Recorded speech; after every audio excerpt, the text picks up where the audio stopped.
From NPR News, this is All Things Considered. I'm Robert Siegel. And I'm Melissa Block. The town of Oelwein, Iowa, population just under 7,000, is home to 13 churches, a refurbished Main Street, a new library with free high-speed internet.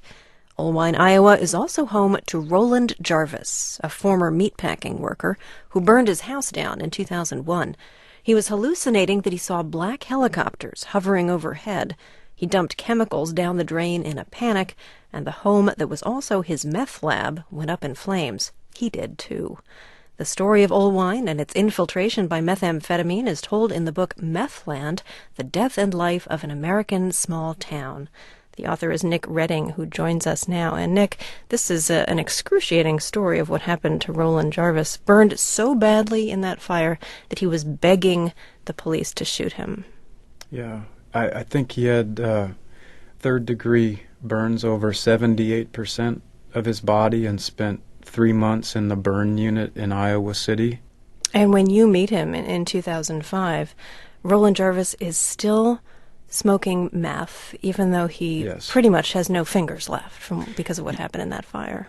Yeah. In fact, he said that the first thing he did when he got back to Oelwein was to do meth, and he sort of taught himself how to light a lighter with what was left of his hands and hold a pipe in his mouth. And what you learned in Oelwein is that there were many Roland Jarvises, maybe not to quite such an extreme degree, but that methamphetamine had completely taken over this small town. How is that possible?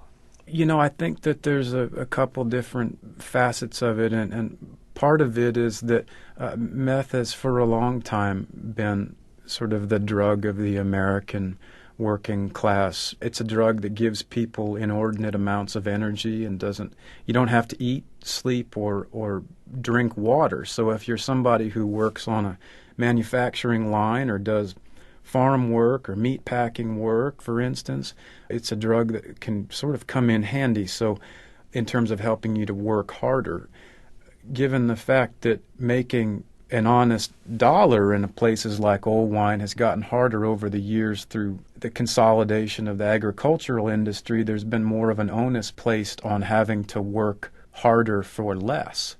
I think that contributed greatly to the attractiveness of methamphetamine. Yeah, you tie the rise of meth in this town directly to what's going on with farming, with big agriculture, consolidation of industry, as you just mentioned. Yeah. The principal industries that made rural America strong. Almost all of those have been diminished to the point or been consolidated to the point that there's very little money left in that, and yet you have these places that are still left. And what do they do to be able to survive? One of the big industries in Oelwein traditionally was meatpacking. And what did you hear from people there who worked as meatpackers about what had happened with consolidation and wages? Well, at one time, there was a meatpacking plant there owned by a company called Iowa Ham. This would be back in the 70s and the 80s. And back in 1987, you could make $18 an hour. That's good money. That's enough for a lower middle class living. Eventually, in I think about 92, the plant was bought by Gillette, and wages went from $18 an hour to I think about $6.20. And then the plant was bought a couple more times throughout the course of the next 5 to 10 years. So if you're a guy like Roland Jarvis, and now you've got to work extra hard to be able to make less than you were yesterday, meth is often seen as a very helpful drug in that instance because you don't even have to go to bed before working your next shift. Eventually, a guy like Roland did the math and he said, well, I can either keep working twice as hard for a third of the money, or I can just start making it myself, and I will make a lot more money. Make a lot more money by manufacturing meth. Right. You do describe that the police chief is able to make a pretty big dent in what's going on, at least with meth production in Oelwein. What did he do? Right. Well, it's a little bit like what happened with Giuliani in New York City, and Bratton, I think, was his police chief. Anyway, but to not let any small things go unnoticed. meaning, if somebody is speeding just a little bit, then that constitutes speeding. So let's pull them over and use that as a legal excuse to see what's in the car. Because what was happening is a lot of people were driving around cooking meth in their cars and trucks to try and disperse the smell, the ether smell that comes from making meth.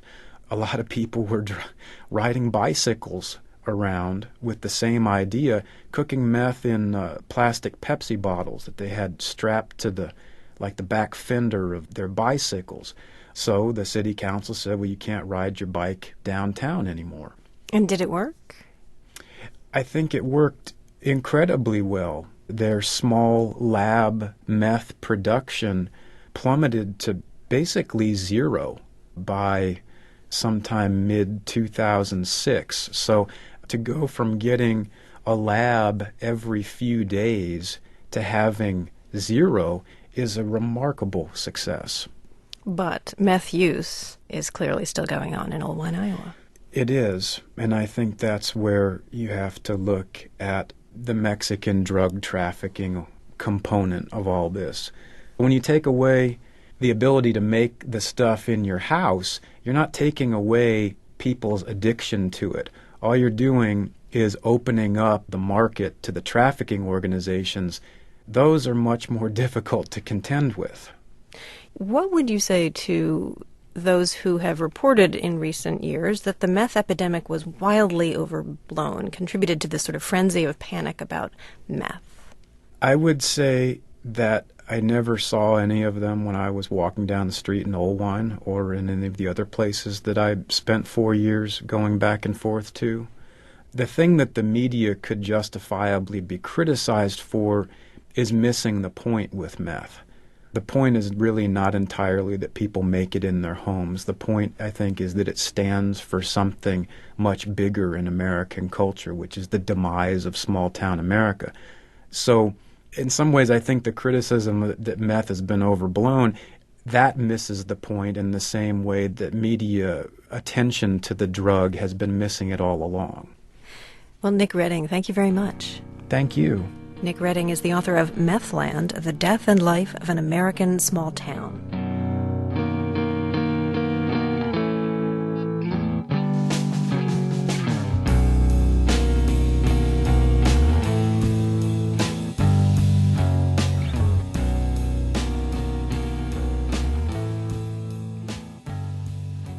This is NPR, National Public Radio.